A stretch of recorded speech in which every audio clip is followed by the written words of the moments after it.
Safdah TV. Assalamualaikum warahmatullahi wabarakatuh. Innal hamdalillah nahmaduhu wa nasta'inuhu wa nastaghfiruh wa na'udzu billahi min shururi anfusina wa min sayyiati a'malina. Man yahdihillahu fala mudilla lahu wa man yudlil fala hadiya lahu. Wa asyhadu an la ilaha illallah wahdahu la syarika lah wa asyhadu anna Muhammadan abduhu wa rasuluh, amma ba'd. Kita lanjutkan ayol ikhwah kajian kitab Sittud Durar min Usuli Ahli Al-Athar. Kemudian beliau menyebutkan sebuah tanbih. Kata beliau, tanbihun, peringatan. Idza ikhtalafa salafun salih fi mas'alatin ma kana tahkimud dalil minal kitab wa sunnah wal maslakul wahid. Apabila salafus salih berselisih dalam suatu permasalahan, maka pada waktu itu wajib kita berhukum kepada dalil dari Al-Quran dan Sunnah. Namun tentunya saudaraku seiman, ya, ada beberapa poin yang harus kita pahami tentang perselisihan salafus salih, para sahabat terutama, bahwa para sahabat Rasulullah SAW apabila berselisih menjadi dua pendapat, maka tidak boleh kita membuat pendapat yang ketiga. Kenapa demikian? Karena kata para ulama, ya, seakan-akan maknanya itu hanya dua, antara ini dan itu. Seakan para sahabat semua sepakat bahwa maknanya hanya ini atau itu. Ketika kita misalnya membuat pendapat yang ketiga, seakan-akan kita menyelisihi, ya, ijma' mereka para sahabat Rasulullah sallallahu alaihi wasallam. Maka saat terjadi ikhtilaf di kalangan para sahabat, pada waktu itu kembalikan kepada dalil Al-Quran dan Sunnah. Namun tentunya yang menjadi catatan, siapa yang bisa mengembalikan kepada dalil? Apakah setiap orang bisa? Ya tentu tidak. Hanya orang-orang yang diberikan oleh Allah kemampuan saja, ya, untuk mentarjih namanya, memilih pendapat mana yang paling kuat.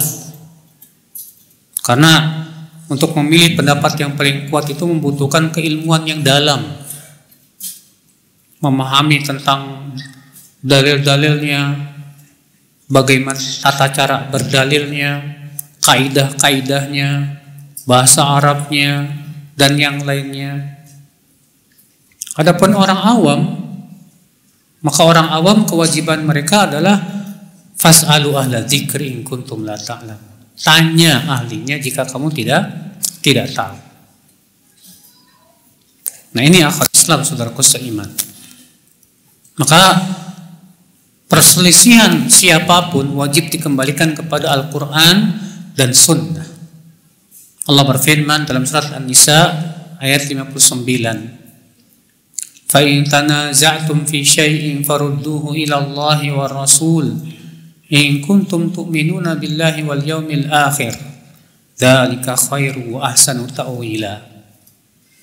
Apabila kalian berselisih fi syai'in, syai'in di sini bentuknya nakirah, mempunyai makna apa? Umum.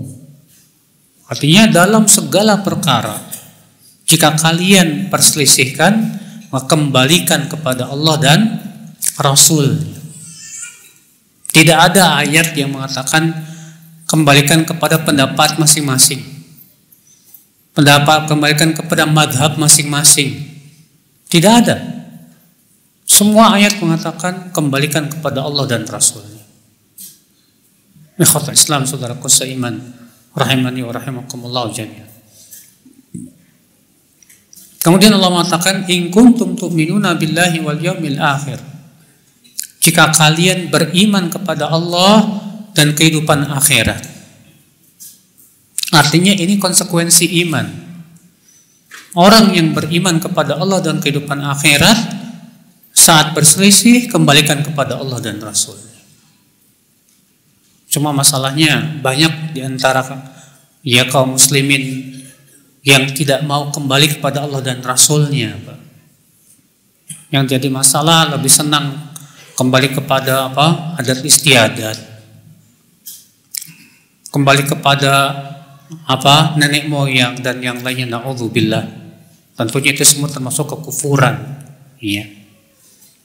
Lalu Allah mengatakan, dzalika khairu wa ahsanu ta'wila. Yang demikian itu, apa itu? Yaitu mengembalikan perselisihan kepada Allah dan ya Rasul-Nya adalah kebaikan. Wa ahsanu ta'wila, dan yang paling bagus takwilnya itu akibatnya. Sebab ketika dikembalikan kepada Allah dan Rasul-Nya pasti kebenaran. Tapi kalau dikembalikan kepada pendapat-pendapat manusia, bukan kebenaran sama sekali. Ikhwatul Islam sama saudaraku seiman. Berkata Imam Ibnu Qayyim rahimahullah, walau lam yakun fi kitabillah wa sunnati Rasulullah SAW bayanu hukmi ma tanaza'u fihi wa lam yakun kafiyan lam ya'mur birraddi ilaih. Kalaulah Al-Quran dan Sunnah Rasul tidak cukup untuk menjadi tempat rujukan dalam perselisihan, tentu Allah tidak akan menyuruh untuk kembali kepada Allah dan Rasul-Nya. Tapi ketika Allah menyuruh kita kembali kepada Al-Quran dan Sunnah, itu menunjukkan bahwa itu sudah mencukupi, sudah sangat mencukupi. Maka siapa yang merasa tidak cukup dengan Al-Quran, siapa yang merasa tidak cukup dengan Sunnah Rasulullah SAW, ini imannya dipertanyakan, saudaraku. Kewajiban kita mencukupkan diri dengan Al-Quran dan Sunnah Rasulullah SAW. Kita masuk sekarang ke Al-Aslur Rabi, pokok yang keempat. Nailu su'dad bil ilm. Meraih kemuliaan itu adalah dengan ilmu.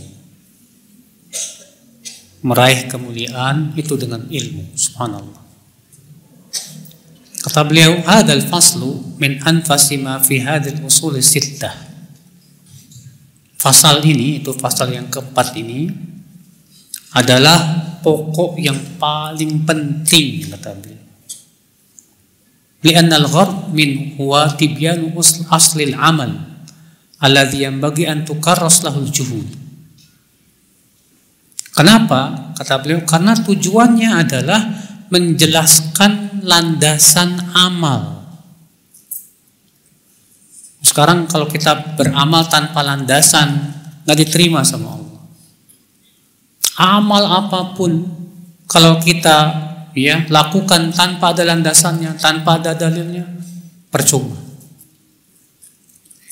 Maka dari itu akal Islam, kata beliau, kewajiban kita, seluruh kemampuan kita gunakan untuk ini.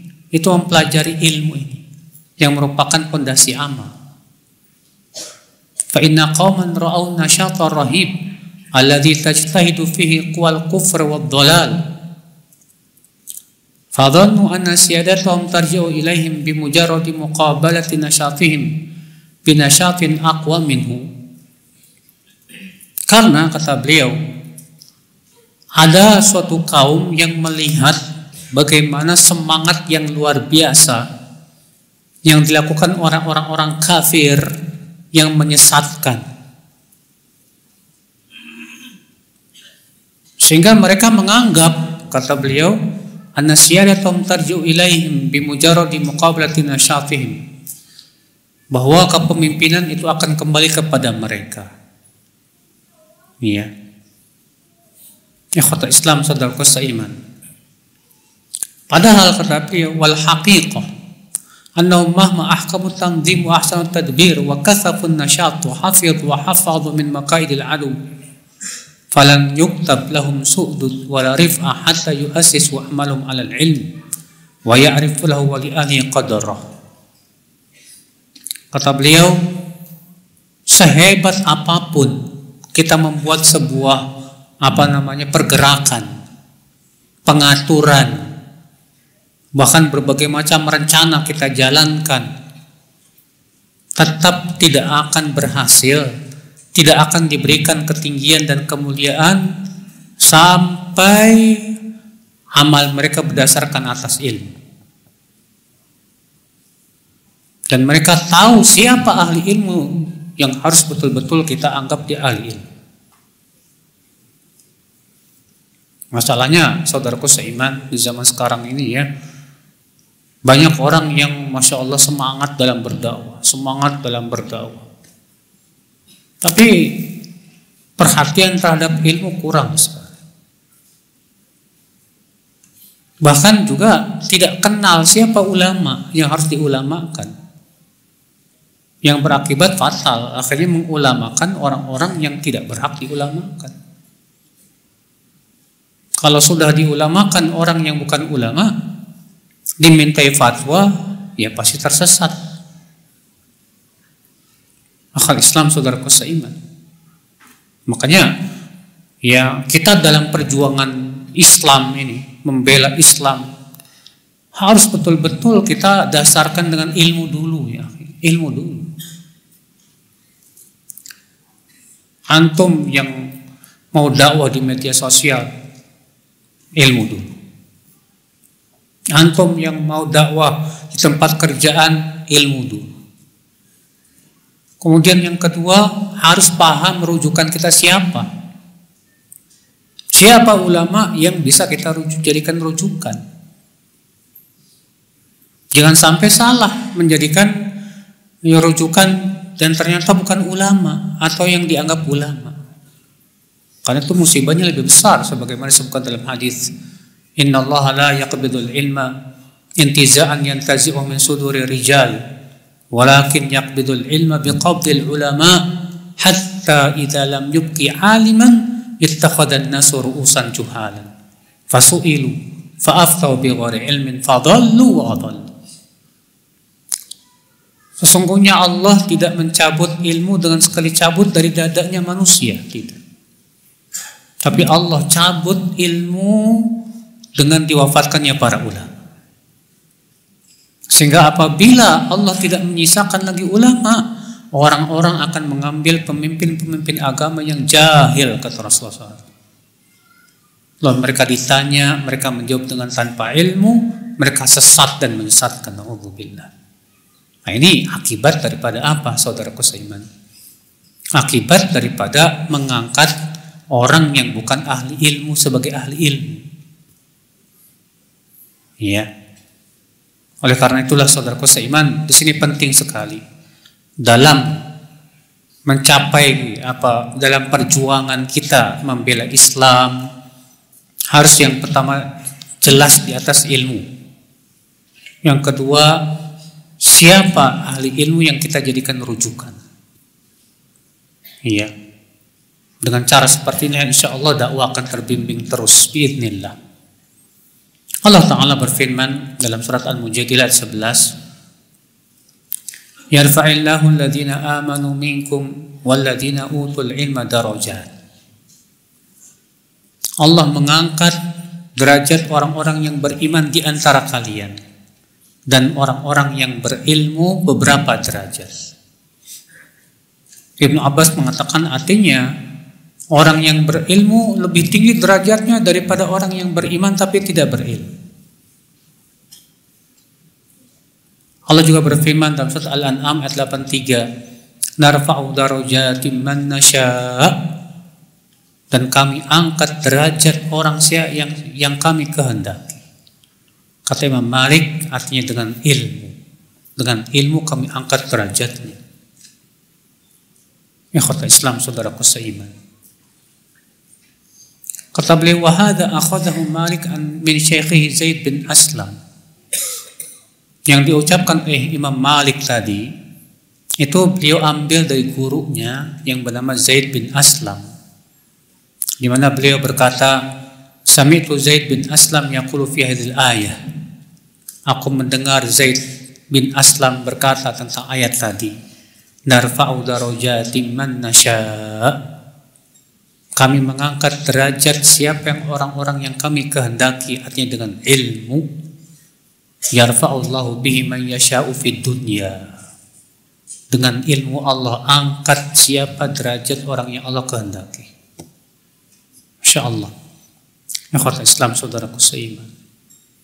Makanya antum melihat para ulama yang mereka itu waktu-waktunya untuk ilmu, Allah angkat, Allah harumkan namanya. Siapa yang tidak kenal Imam Malik, Imam Syafi'i, Imam Bukhari, Imam Muslim, Imam Abu Daud? Apa mereka terkenal karena kekayaannya? Apa mereka terkenal karena kedudukan? Bukan. Mereka terkenal karena ilmu dan amal. Ikhwata Islam, saudaraku seiman. Kata beliau, wa hadhihi rif'atu takunu fid dunya qabla al-akhirah. Kemuliaan ini di dunia sebelum di akhirat. Subhanallah.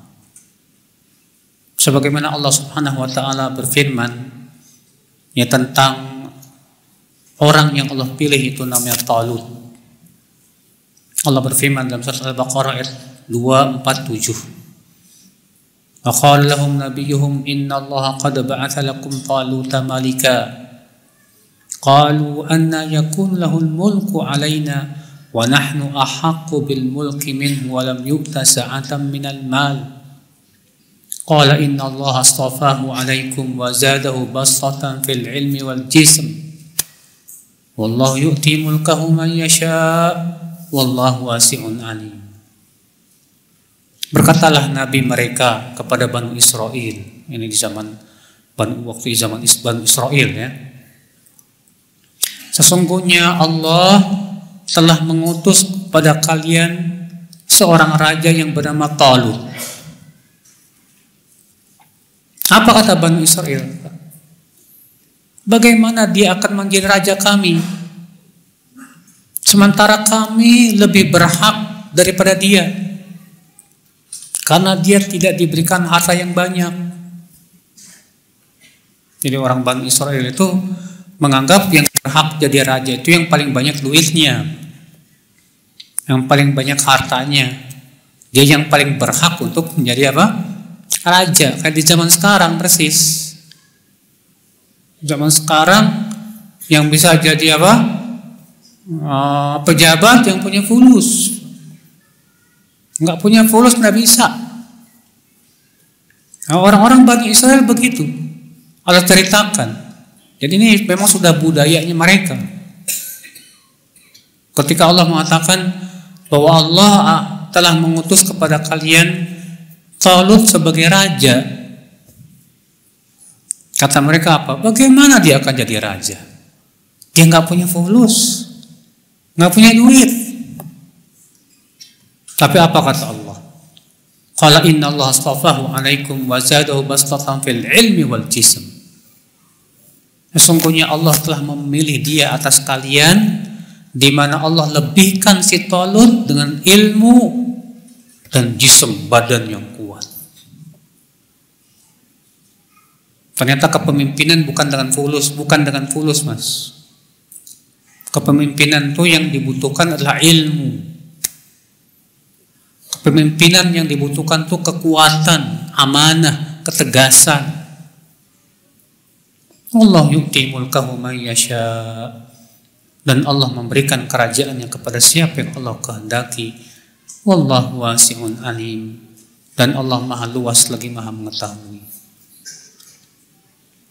Ikhwata Islam, saudaraku seiman. Fi Sahih Muslim, dan dalam Sahih Muslim an Amir bin Wathilah anna Nafi ibn Abdul Harith laqi Umar bi Usfan. Wa Amir bin Wathilah dari Amir bin Wasilah bahwa Nafi bin Abdul Harith bertemu dengan Umar di sebuah tempat namanya Usfan. Wa kana Umar yasta'miluhu ala Makkah, di mana Umar menyuruh dia untuk menjadi pemimpin di Makkah. Kemudian Umar bertanya, "Man ista'malta ala ahli wadi?" Siapa yang engkau suruh ganti untuk jadi pemimpin di Makkah? Kata Nafi, Ibnu Abza. Kata Umar, siapa Ibnu Abza? Kata Nafi, maula min mawalina, budak di antara budak-budak kami. Kata Umar, fastakhlafta alaihim maula, kamu jadikan seorang budak sebagai pemimpin? Kata Nafi, innahu qari'un di kitabillah wa innahu alimun bil fara'id.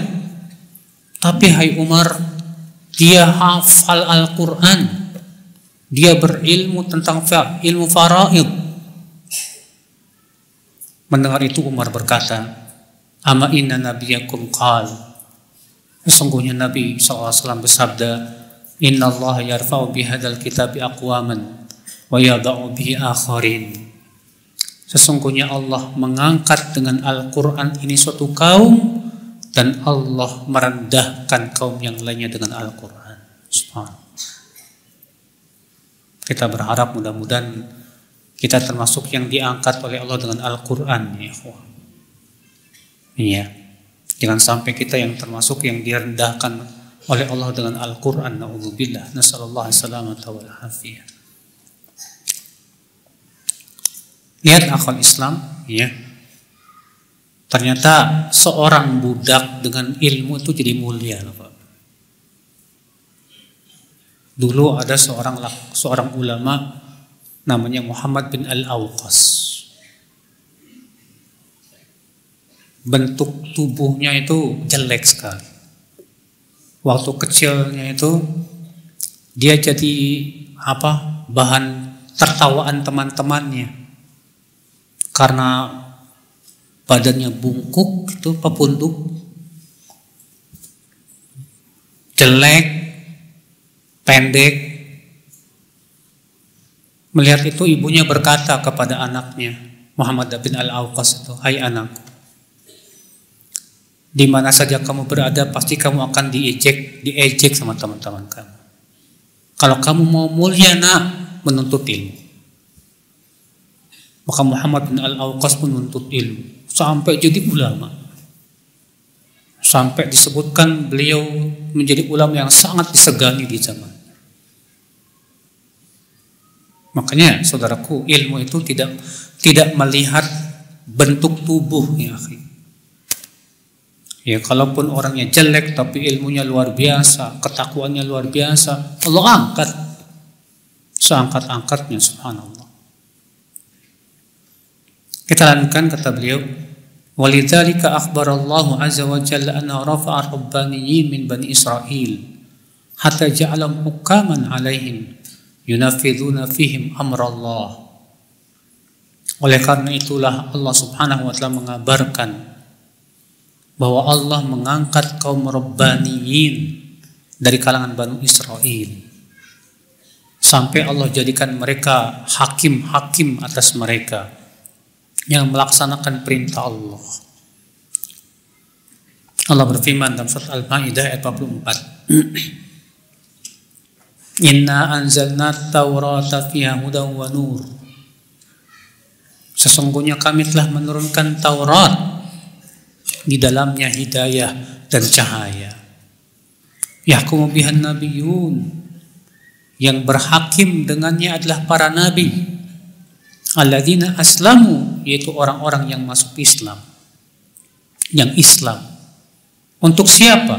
Lilladzina hadu warabbaniyun wal ahbar, untuk orang Yahudi, rabbaniyun, dan para ulama, para pendeta. Bimastahfidhu min kitabillah, dengan apa yang mereka diperintahkan untuk menjaga kitabullah, wa kanu alaihi syuhada, dan mereka menjadi saksi-saksi atasnya. Akhi, saudaraku seiman. Iya. Di sini Allah mengabarkan bahwa Allah turunkan Taurat yang kemudian yang diperintahkan untuk menjaganya siapa? Itu Rabbaniyun wal Ahbar. Siapa Rabbaniyun? Dalam ayat surat Ali Imran, Ibnu Abbas ketika menafsirkan makna walakin kunu rabbaniyin, akan tetapi jadilah kalian Rabbani. Siapa Rabbani? Alladzi yurabbin nas min sigharil ulum qabla kibariha. Itu yang mentarbiyah manusia, mendidik manusia dari ilmu-ilmu yang rendah sampai ilmu-ilmu yang tinggi. Akal Islam, subhanallah. Ikhwat Islam, saudaraku seiman. Kata beliau, ya Rabbaniyun al-makan lahum ja'a wasfum bil ilmi wat ta'lim. Di mana orang-orang Rabbani yang disebutkan dalam ayat tadi disifati dalam ayat yang lain bahwa mereka itu adalah orang yang berilmu dan mengajarkan ilmu. Selalu ilmu dan mengajarkan. Dan itulah memang kemuliaan manusia itu dengan ilmu, Manusia tidak mungkin mulia kecuali dengan ilmu. Allah muliakan Nabi Adam dengan ilmu di atas malaikat. Kenapa Allah menyuruh malaikat sujud kepada Nabi Adam? Keutamaan apa yang Allah berikan kepada Nabi Adam sampai-sampai Allah menyuruh malaikat sujud kepada Nabi Adam? Jawabnya satu, ilmu. Iya. Ikhwat Islam, saudaraku seiman. Maka Allah Subhanahu wa taala berfirman dalam surat Ali Imran ayat 79, "Ma kana li basyarin an yu'tiyahu Allahul kitaba wal hukma wan nubuwwah, thumma yaqulu lin-nasi kunu ibadan li min dunillah, walakin kunu rabbaniyina bima kuntum tu'allimunal kitaba wa bima kuntum tadrusun." Tidaklah selayaknya seorang manusia diberikan oleh Allah Alkitab, hukum dan kenabian, kemudian dia berkata kepada manusia, jadilah kalian hamba-hambaku selain Allah. Tidak mungkin itu. Akan tetapi mereka berkata, jadilah kalian seorang Rabbani. Disebabkan oleh apa yang kalian ajarkan dari Alkitab dan disebabkan oleh apa yang kalian pelajari. Masya Allah. Saudaraku seiman, rahimani wa rahimakumullah. Makanya kita sebagai manusia itu akal Allah berikan kepada kita buat ilmu, bukan cuma mikirin kawin doang, mikirin makanan doang, mau mikirin kuliner doang, bukan. Sayang banget kalau akal kita cuma buat mikirin kayak gituan. Allah berikan kepada kita akal tuh buat sesuatu yang lebih mulia dari itu. Apa itu? Ilmu. Banyak teman-teman ini kalau ngomong tentang masalah kuliner, poligami, luar biasa. Tapi belajar bahasa Arab kagak bisa-bisa. Ya, belajar ilmu susah, di majlis taklim malah tidur. Gimana? Ya. Buat apa Allah kita kasih akal kalau kita tidak maksimal tuh kan akal untuk ilmu, mengenal Allah Subhanahu wa taala, mengenal hukum-hukumnya. Ikhwat Islam, saudaraku seiman, rahimani wa rahimakumullah jami'an. Kata beliau, wa fi kitabillah ayatani tashabahata fil lafz. Dan dalam kitab Allah juga ada dua ayat lain yang mirip setelah lafadznya. Allah berfirman, wa tilka hujjatuna atainaha Ibrahim ala qaumih. Dan itulah hujjah kami berikan ia kepada Ibrahim terhadap kaumnya. Narfa'u darajatin man nasya. Kami angkat derajat siapa yang kami kehendaki dengan ilmu itu. Inna rabbaka hakimun alim. Sesungguhnya Rabbmu itu maha hakim bijaksana, lagi maha berilmu. Artinya Nabi Ibrahim, Pak, dilebihkan oleh Allah dengan hujah. Dimenangkan oleh Allah dengan apa? Dengan hujah. Masya Allah. Makanya kemenangan di dunia bukan sebatas kemenangan dengan apa? Senjata, bukan. Tapi kemenangan hakiki, kemenangan dengan hujah, bayan. Demikian pula dalam surat Yusuf Allah berfirman tentang Nabi Yusuf, narfa'u darajatin man nasya, dan kami angkat derajat siapa yang kami kehendaki. Dengan apa? Dengan ilmu. Iya, dengan ilmu, saudaraku seiman. Kata beliau, wa fi hadza sirrun badi'. Dalam dua ayat tadi terdapat rahasia yang bagus dan indah. Disebutkan oleh Ibnu Taimiyah. Beliau berkata, Dzakarallahu annahu yarfa'u darajatin man yasha'u fi qissati munadharati Ibrahim. Allah menyebutkan bahwa Allah mengangkat derajat orang yang Allah kehendaki dalam kisah Nabi Ibrahim yang berdebat dengan kaumnya. Fi qissati ihtiyal Yusuf, dan dalam kisah Nabi Yusuf alaihissalatu wassalam.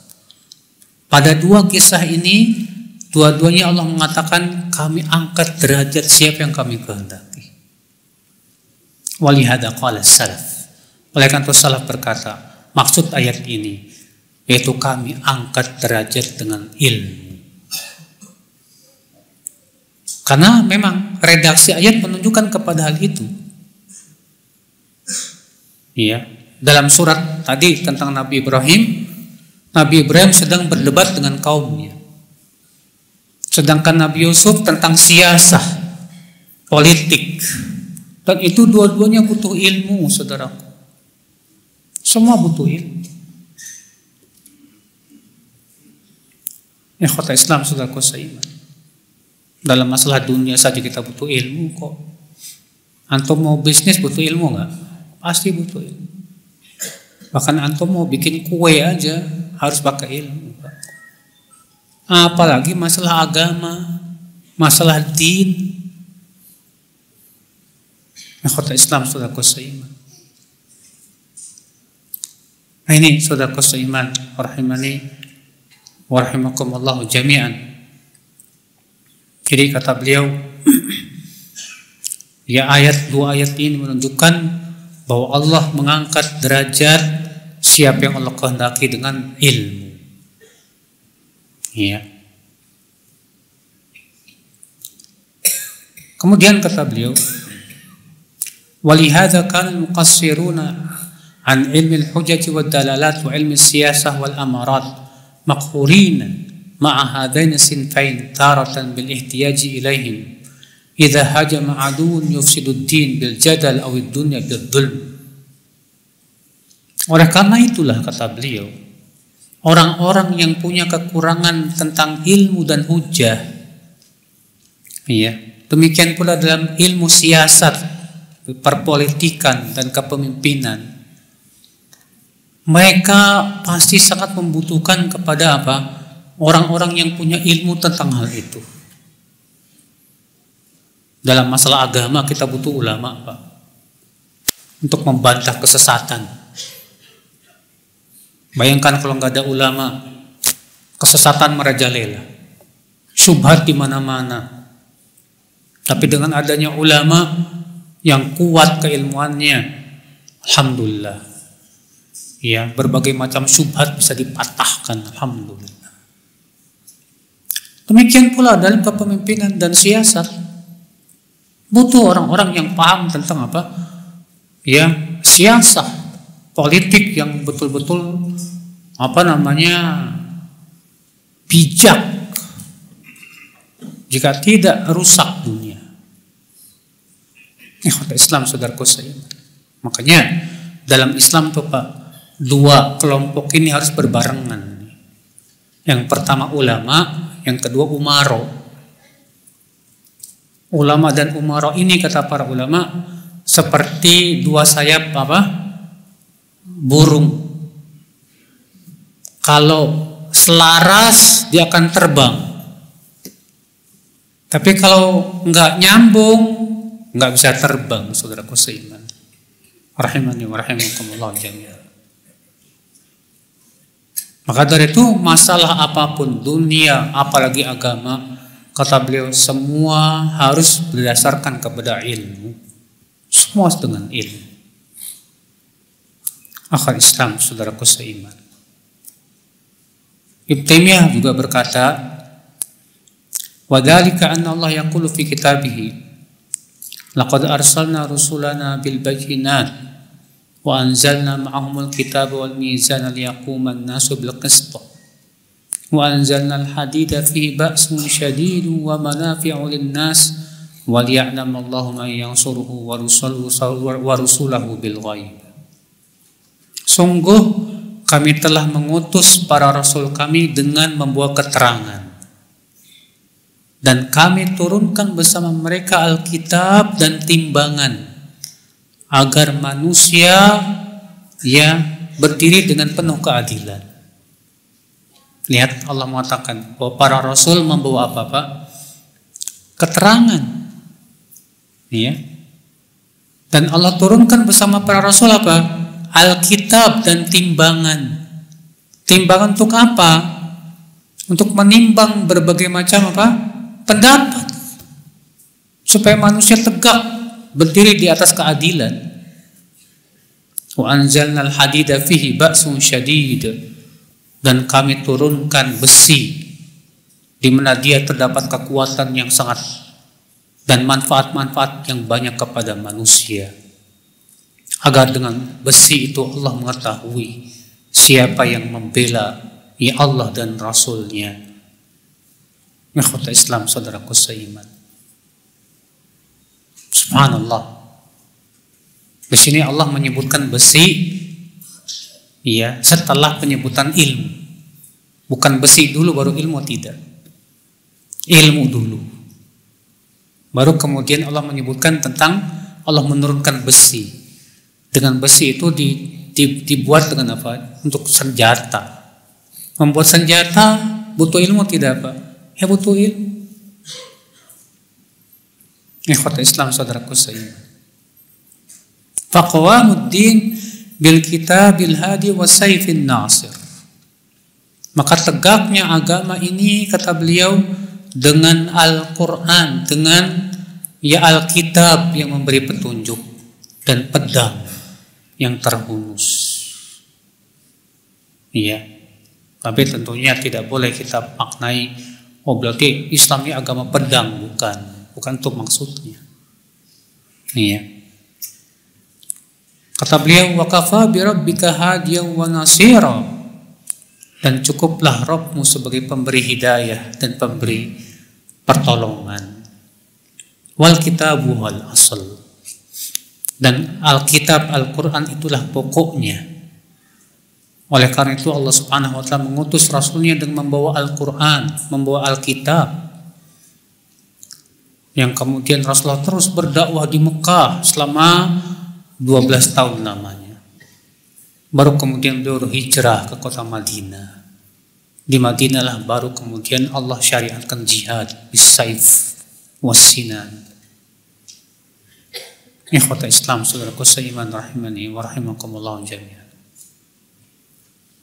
Idzan, kata beliau, kalau begitu, faladina yatasawwaruna qiyam dawlatil Islam bi mujarradi atifatin islamiyyah wa fikrin mujarradin an hujjati syara' yusammuna fikran islamiyyan wa nadfi min al-ilmi yusammuna thaqafa islamiyyah wa anna ta'lim marhalah qadimah ba'daha fa haula'i talibu sarab.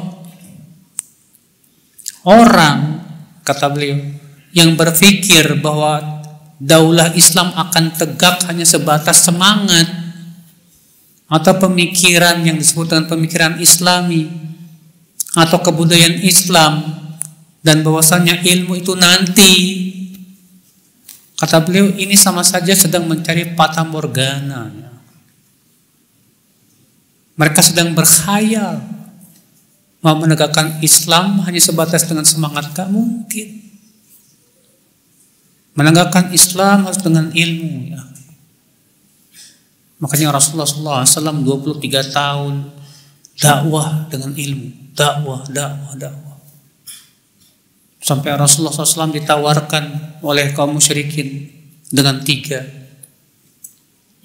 Hai Muhammad, jika engkau mau jadi pemimpin Arab, kami akan jadikan engkau pemimpin. Kalau kamu pengen harta Arab, kami akan kumpulkan semua harta Arab. Kalau kamu pengen wanita, kami akan pilihkan wanita tercantik di Arab. Apa sikap Rasulullah?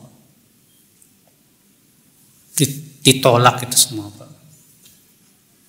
Rasulullah lebih memilih jalan ta'lim, dakwah. Berat. Tapi hasilnya luar biasa. Makanya saudaraku seiman, kita yang terpenting bagaimana dakwah sesuai dengan manhajun nubuwah. Adapun hasil bukan urusan kita. Hasil dakwah itu bukan urusan kita. Yang terpenting kita terus berdakwah. Ikhwatul Islam, saudaraku seiman. Kemudian kata beliau, wa walihada qala Ibnu Qayyim. Berkata Imam Ibnu Qayyim rahimahullah, walamma kana jihadu a'da'illahi fil kharij far'an ala jihadil abdi nafsahu fi dhatillah. Menjihadi musuh-musuh Allah di luar adalah cabang dari menjihadi dirinya sendiri. Ini kata-kata ini penting sekali untuk kita garis bawahi, Pak. Penting banget. Kata beliau, menjihadi musuh-musuh Allah yang ada di luar itu cabang dari menjihadi diri sendiri di jalan Allah. Maksudnya gimana? Artinya kalau kita selalu menang dalam menjihadi diri kita, insya Allah Allah berikan kemenangan terhadap musuh. Tapi kalau kita kalah terus sama hawa nafsu, gak mungkin kita bisa menang melawan musuh. Gak mungkin. Makanya jihad melawan diri sendiri itu pokoknya, dasarnya itu. Sebutkan dalam hadis, afdal jihad an tujahid nafsaka li ta'atillah. Jihad yang paling utama yaitu kamu jihadi dirimu untuk menaati Allah. Subhanallah, ikhwata Islam saudara-saudara sekalian. Dalam hadis yang lain Rasulullah SAW sabda, al-mujahidu man jahada nafsahu fi ta'atillah. Orang yang mujahid, siapa dia? Yaitu yang menjihadi dirinya untuk menaati Allah. Wal muhajiru man hajara ma nahallahu an. Dan orang yang berhijrah hakikatnya yaitu yang meninggalkan apa yang Allah larang. Saudaraku seiman rahimani wa rahimakumullah jami'an. Sementara ya keadaan kita di zaman sekarang untuk menjihadi diri sendiri itu berat sekali. Menjihadi diri kita untuk mengamalkan ilmu, ya, untuk istiqomah di atas ilmu dan amal berat sekali. Karena subhanallah zaman sekarang ini fitnahnya dahsyat sekali. Na'udzubillah. Nasallallahu salamata wal afiyah. Kata beliau, kana jihadun nafsi muqaddaman al jihadil adu fil kharij wa aslan. Maka menjihadi diri sendiri lebih didahulukan daripada menjihadi musuh yang ada di luar. Menjihadi diri sendiri lebih didahulukan daripada menjihadi apa? Musuh yang ada di luar. Ya. Fa innahu man lam yujahid nafsahu awalan litaf'al ma umirat bih wa tatruk ma nuhiyat anhu wa yuharibha fillah lam yumkinhu jihadu adu fil kharij. Karena orang yang tidak bisa menjihadi dirinya untuk melaksanakan perintah Allah dan menjauhi larangannya, mana mungkin dia bisa menjihadi musuh yang ada di luar? Gak mungkin. Abad. Iya. Fakaifa yumkinu jihadu aduhi wal intisaf minhu wa aduhu alladhi baina jambahi qahirun lah. Bagaimana bisa menang melawan musuh sementara musuh yang ada di dirinya aja masih menang? Dirinya sendiri masih kalah oleh musuh yang ada pada dirinya sendiri. Gimana bisa akan menang melawan musuh yang ada di luar, kata beliau. Iya. Makanya subhanallah ya akhi, jihad melawan diri sendiri itu sampai akhir hayat, Pak, sampai mati gitu. Iya. Udah Isya belum? Isya jam berapa? 3 menit lagi. Kata beliau, fahadani aduwani qad imtuhina al-'abdu bi jihadihima. Nah, inilah kata beliau dua musuh yang seorang hamba diuji untuk menjihadinya. Yang pertama itu jihad melawan dirinya sendiri, yang kedua menjihadi musuh yang ada di luar. Wa bainahuma adwun tsalits, dan ada musuh yang ketiga.